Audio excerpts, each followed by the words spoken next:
Viewer contributions make local programming possible on WNIN. Become a member of WNIN with your contribution so we can continue to make this programming available. Visit WNIN.org and click on the donate button.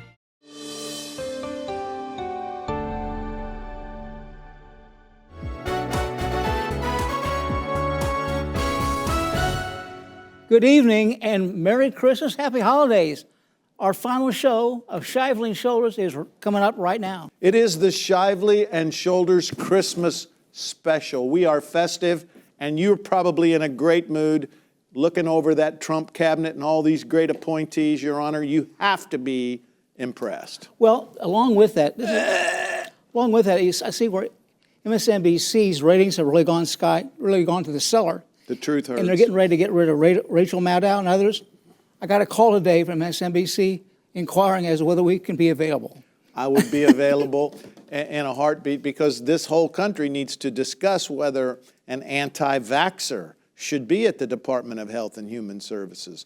Perhaps someone like Matt Gaetz, who was being investigated for criminal offenses, probably shouldn't be the Attorney General, but I digress. All kidding aside, we are on the same page in terms of what some of the possibilities for this next 4 years. And I alluded to the fact that CNN and MSNBC's ratings are in the tank, and Fox News prospers. I'm serious. I'm not. And it's a true question. Pat, you are more of a student of journalism than I am.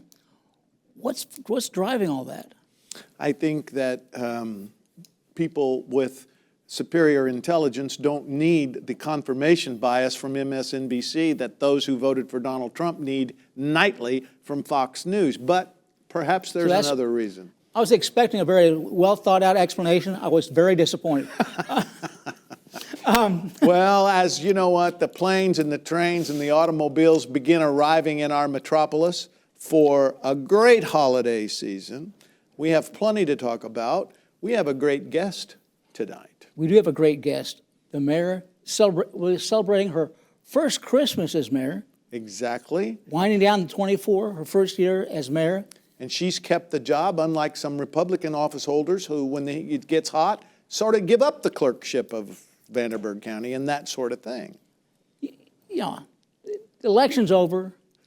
Carla's gone. Marcia is there. And by the way, Marcia Abel, again, we've said this before. What a trooper. Absolutely. Why, we got all those results at least by 48 hours later. We got them at least by Thanksgiving. Well, no, we did indeed. She did a good job. How about on the state level? You know, I don't know what our viewers, those of you who vote for the other side, are thinking, but we have a guy who gets messages from God, will be installed as our Lieutenant General. We reelected Todd Rokita, the idiot that's in the Attorney General's office. We have a convicted criminal in the Secretary of State. Doesn't he have a criminal record, Diego Morales? He has a very complicated ethical record. Okay, if it's not criminal, I apologize. But in any event, that all pales in comparison to the fact that we elected someone with 34 felony convictions as our president. Explain that to me, Your Honor. Well, here's the thing.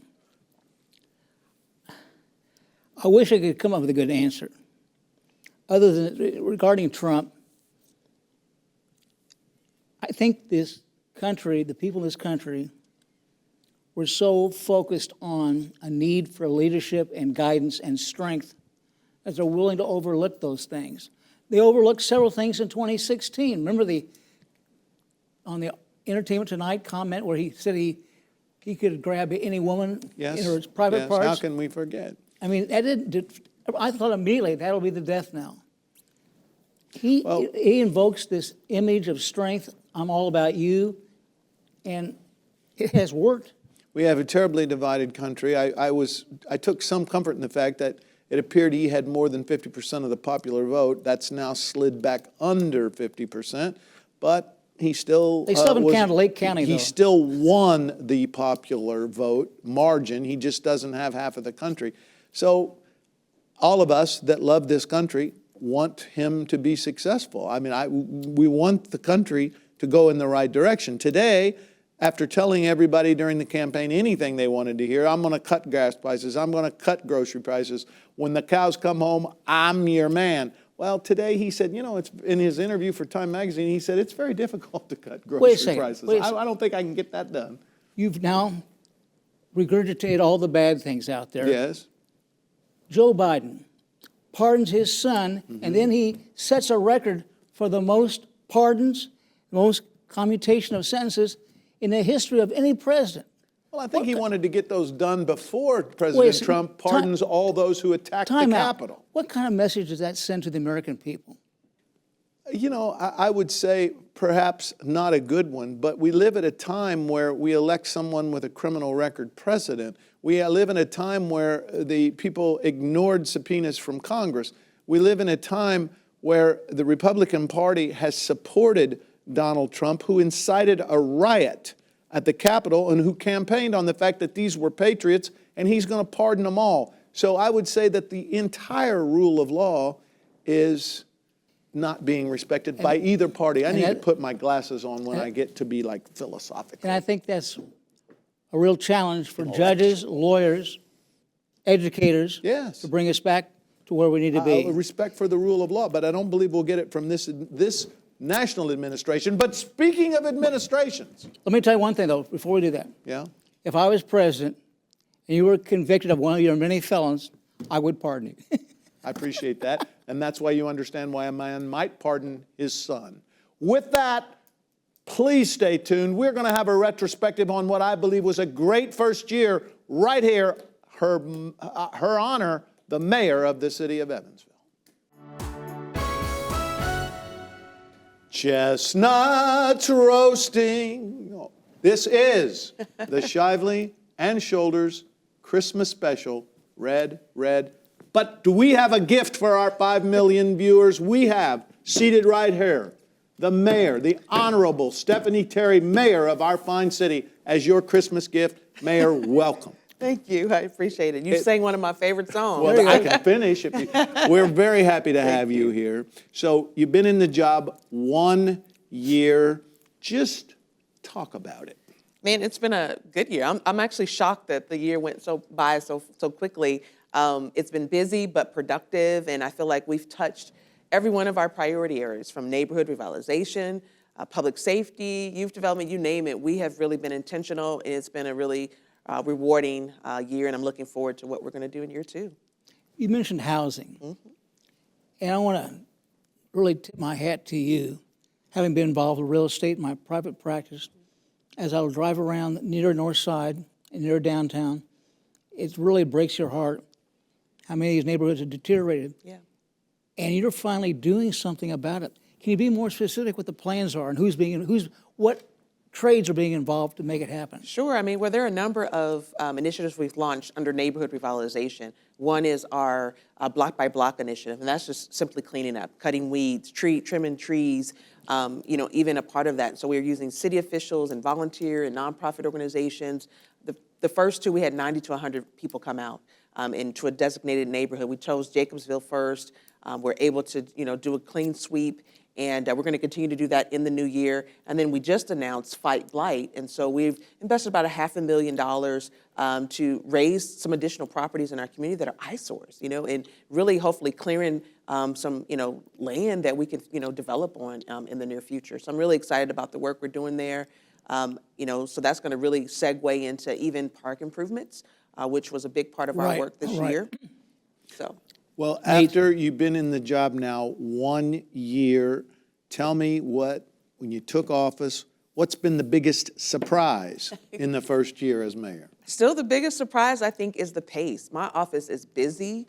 We're out and about. I think it was just before Thanksgiving, we did a tally of how many events and speaking engagement. We were close to 600 or so appearances and speaking engagements. And so our office is busy, but it's rewarding. I think that's what I appreciate the most is engaging with our community. We said we wanted to be transparent, and we're doing just that. Unlike judges, then, you don't get a 2-hour nap each afternoon? I don't, but I have a comfy couch in my office where I could. There you go. Let me ask you this. Pat was asking you about some of the things that have happened during this last year, but what has been your biggest disappointment? That's a good question. Biggest disappointment. That one's a tough one for me.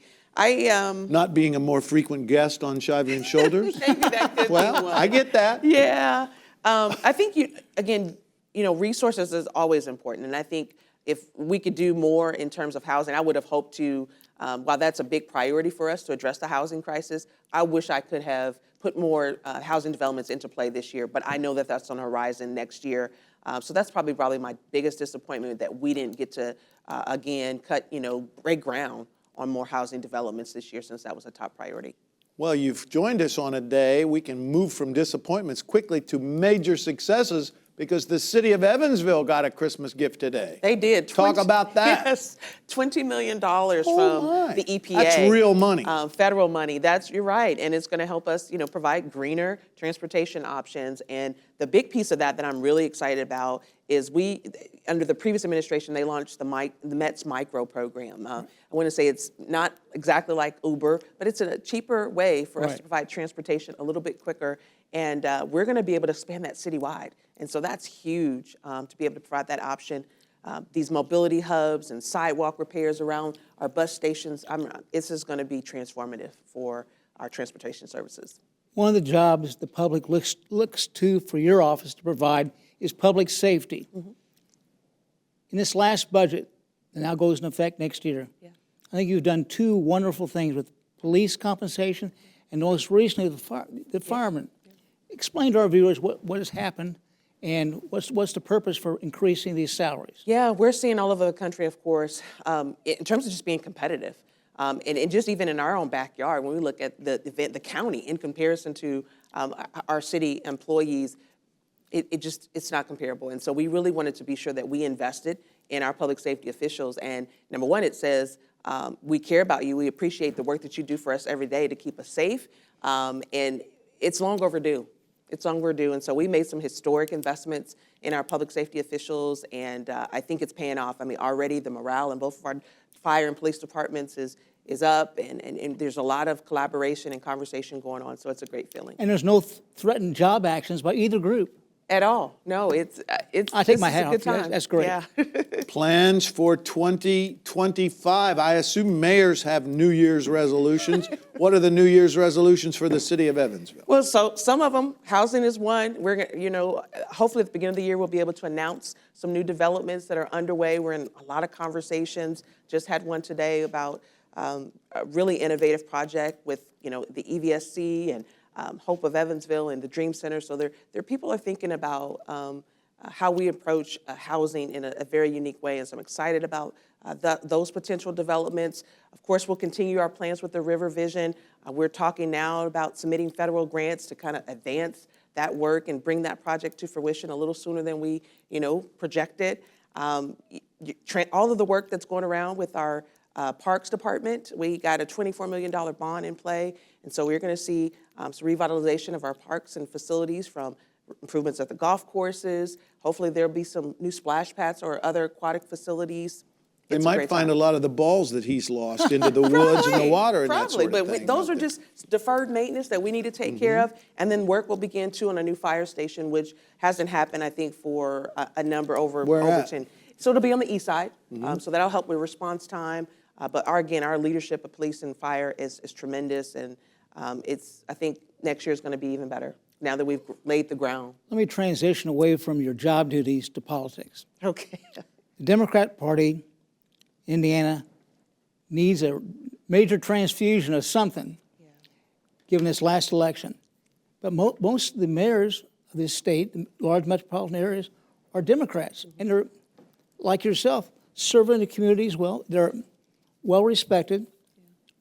What do you think your role might be in helping the Democrat Party statewide become more successful? Yeah, well, definitely remaining visible and active will be a part of my responsibility. I was just at our Mayor's Institute earlier this week with a number of mayors, and we're all faced with the similar challenges in our community, just at varying levels. And so I'm just going to continue to be a voice and do what I can and remain visible, not here in Evansville, but also at the state level, making and building those relationships, because we want to continue to see the city grow. Mayor Winnicky, fast question concerning the state level. You just brought that up. Does the city have a lobbyist? We do. Good. Yeah, we've and both at the state and federal level. Oh, so, good. And even at the federal level, we now have hired a grant writer that's going to help us identify and take some of the burden off our departments. We've got city engineers writing grants. That's not Right. where his time should be spent, and I think it's going to pay off in the long run for us. Good move. Here's a hint. Democrats, where people live in cities, we always carry the cities. It's where people don't live out there in the counties and all of that, look at the where last the cen- houses are 7 miles apart. you look- That's what we don't Can carry. we look at the last census tracts? Where is the growth? It's in the county. It's Well, east we carry, and north. Name a major city in the United States of America that the Democrats did only city I care- not carry in this last The presidential only city I election. care about is Evansville, Indiana. Well, there you go, and we're in good hands. Madam Mayor, so much. you're working with a city council that's 8-1 of the good guys. How has the relations with the council been? It's been good. We've tried our best to include them in the conversation and make them partners in the decision-making process. And that even included, you mentioned the FOP agreement. We invited the council liaisons to sit in that initial meeting so they could hear the concerns themselves directly. I provide once a month a recap of what's happening from our space and our office and including them in conversation, open door. Every meeting that they have, they can come in and sit and have conversations with me. So I think it's going well, and we'll continue to just strengthen our relationships, and even hopefully that will carry over too, as well as we can just strengthen our relations with the county officials. And I think we've seen a little bit of that as we've been negotiating about area plan and making sure that stays one unit. Where's that sit right now? Well, it's going to City Council on Monday. I'm hopeful that we'll get get that across the finish line. You're going to still have a joint agreement? We are, so that's the goal, that we stay a unified organization, so that again we can continue to advance development in our city. Now, you've got all of and some great appointments in place. After a year, do you have all of your major department heads and all your people in place? I do, and no one's left either. How So that's a about good that? thing. That's a good thing. Nobody's been indicted, nobody's left, all those are in deal. Let me ask you this question. I was an East Side resident my whole life. I now live downtown, and you couldn't get me out of the downtown. It is wonderful living in downtown Evansville, but We're glad you're here. when I walk to dinner sometimes, it breaks one's heart. But we, like every city in the United States, have a bit of a homeless problem. We have a bit of a can I spare a dollar kind of problem. I don't know if there is a solution, but I know you're thinking about that. Give me your thoughts. We are thinking about it, and of course, the Commission on Homelessness still exists, and so we have a number of organizations that provide services for those that are unhoused. That will continue. We're trying to think more creatively. What are we not doing in the city of Evansville? And so, whether that's, more supportive housing where they're, have access to, case management and other services, again, to get people back on track. Or neither do they go and get mental health or substance abuse treatment. We want to be sure that we get people where they need to be. Our law enforcement officials also have, there's folks that are dedicated daily. They go on the street to engage with those that are unhoused, again, to get them in the right position. And so we're thinking about that. We're thinking about, with the development at 420, there will be a public restroom, which we don't have, and that will provide great space. You just went to the 420 project. Tell us more about that, and where is it at this point? Yeah, we're building the underground garage now. We anticipate still will be on track for opening probably late next year. But again, 161 units with retail on the first floor. So I think it's going to be a great addition. And then there's going to be an urban park design next to it. Great. You like the job? I do. It's going well. Announce for your reelection right now. Oh, my God. And we'll keep you unopposed. All right. That sounds like a plan. So plans, we talked about plans for next year. Yeah. You've got the major contracts, and how long, many years? 3 years. 3 years, Yeah. that's a big, big accomplishment. You mentioned something about a new project, the schools. Does that have to do with the downtown? It doesn't have to do with Okay. downtown. We're thinking about housing and how that, again, what we can do differently there. But you're working well with the schools? I think so. They've got a brilliant lawyer. I'm sorry, go ahead. They do. Despite that fact, you're able to work with the school corporation, correct? Yes. Yeah, we formed an education roundtable earlier this year. Dr. Smith is a part of that group, and we'll be announcing some youth summits where we're bringing both young people and those that are working with our students to really talk about how do we make a more meaningful investment to ensure the success of all of our students citywide. And so that work will carry forward in the new year. One of the challenges that every city has is crime, and you mentioned public safety.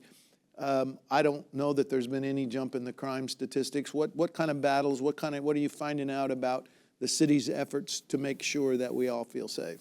Yeah, I think we've done a tremendous job in enforcing, in law enforcement. Early this year we, added a park unit, and so they're patrolling our green spaces more frequently and reducing crime in those activities. Nonviolent crimes, but we know also there's roots of drug addiction and mental health issues that are really driving up, occurrences of crime in our community.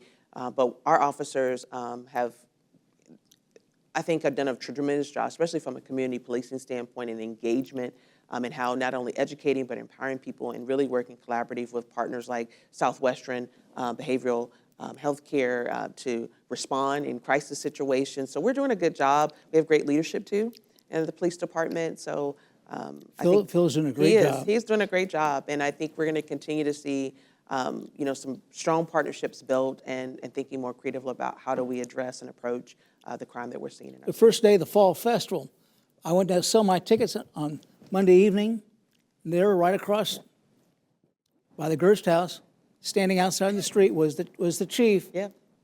And the police presence was fantastic. And I'll tell you, not only was it fantastic for the workers, for the public could really enjoy the festival, not worry about safety. Yeah, they do a tremendous job. I mean, it's unreal. I mean, even in our chief and assistant chief, they make it a common practice that they go out in the streets. They do a day. And both of them have incredible backgrounds. They do. And they're different backgrounds. I mean, they complement each other. So every citizen wants not only safety, but what else do they want? They want their city services, their garbage picked up, and their water turned on, and their power. Yeah. But we also got to fix those potholes. Now, one of these days, I think in my lifetime, Walnut Street will be done. Yes, hopefully. We've got it all the way from the state hospital. Now we're at this last piece into the downtown. Do you have some road projects, transportation issues in the plan? Yeah, we do have some road projects. Actually, in the 2025 budget, we almost, I wouldn't say tripled our road paving budget. And so we did receive another community crossing state grant. And so our city engineer has developed that list of new projects. I can't remember exactly some of the areas, but we're really being thoughtful about those high traffic areas that we're trying to hit those. And we'll get to some secondary roads as well, hopefully in the new year. Mayor, let me ask you this. This has been a wacky year in terms of roads. Got the city projects, county projects, the utility projects, and the state projects. Lloyd for You project, which has gone on way too long and really affected traffic to the west towards USI. Yes. I mean, is there a plan now to try to coordinate these programs? Yeah, so unfortunately, some of these projects, the conversations and the commitments were made long before I came into office. It just so happened they're all happening right now. Yeah. And I like to look at it as progress. I'm not blaming you. I'm simply saying, wait, put them together. There we are trying to think more, moving forward, how do we better coordinate? And so some of our team is meeting with NDOT regularly to make sure that, again, we're able to hopefully address and think more. Do they listen? I mean, does NDOT really listen? I mean, I've dealt with that agency almost all my career. Yeah. The question is, do they listen? I think so. I mean, they even made adjustments during the Fall Festival this year, which, normally that's not able to happen. In our final minutes, let me ask you this question, and the answer can't be heartburn. If you're his age, that would be what keeps you up at night. But what keeps you up at night in terms of your concerns for the future, for the city of Evansville, and for all of us? Oh, that keeps me up at night. I think more than anything, seeing people suffer in our community. If we want to have a more vibrant, progressive city, we've got to make sure that every person in this community has a strong quality of life. And that's why we've put so much attention in neighborhood revitalization and lifting people up. If we do that in the neighborhood work, that's going to spill out and make us stronger as a community. Overall, it's going to drive new business. It's going to help us keep business. And so that's, I want to be sure that we do everything we can to invest in what we have so that we can raise the level of our best assets, so they're around for many years to come, and that we'll continue to grow our population and region overall. Thank you so much. Thank you for the job you're doing. Thank you for wearing green to offset the Yes, red it here looks great. in our Christmas Merry special. Christmas and happy holidays. Same to you. You've been with us twice in 1 year. How about that? When we come back, I'll take one more shot at Patrick. Patrick, it is December. When this show comes on the air, it'll be the 20th, I believe, 19th. Anyway, can you believe December 19th, we're still talking about IU basketball and football. It is, those of you that are watching, I got dual meanings in these colors that I'm wearing. Who'd have thought? It's like Haley's Comet, Your Honor, that Indiana University would be part of the football conversation in December. It's amazing. And apparently, this first round, which Indiana will be hosted, if you can say such a word, by Notre Dame in South Bend. It's not fair to have Christ in the end zone doing this. It's just not fair. Well, yes, it is. Holidays. It's Okay. Christmas. All right. But seriously, the highest price for any first round playoff seat, highest one is that game. Pales in comparison to everything else. Well, it's amazing that but what, you got to hope that maybe the playoff people thought about that. But how about that for the state of Indiana? Oh, it's fantastic. To have yeah. that game in South Bend, two teams that are grounded right here in our state playing, I just think it's a Christmas present. Yeah, it is. And on a more serious note, NIL. I mean, I saw where the players got X number of dollars from this.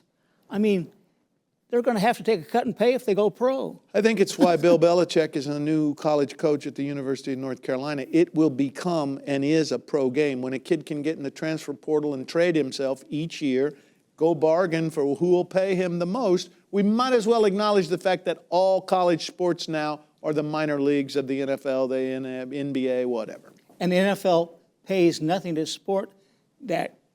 And that may change too. Yeah. In any event, Judge, I want to wish you and your wonderful family the best of the holidays. We've been doing this for a lot of years. Yeah. Merry Christmas to you, and congratulations on your high award, Outstanding Alumni, IU. Well, it's nice of you to say that. I think they're just going through the phone book, but go Hoosiers. And hopefully we'll be back next year. We haven't heard No, I don't know if we're going to get renewed, but our 5 million viewers will make sure to be heard. Merry Christmas to all of you. Merry Christmas, everybody.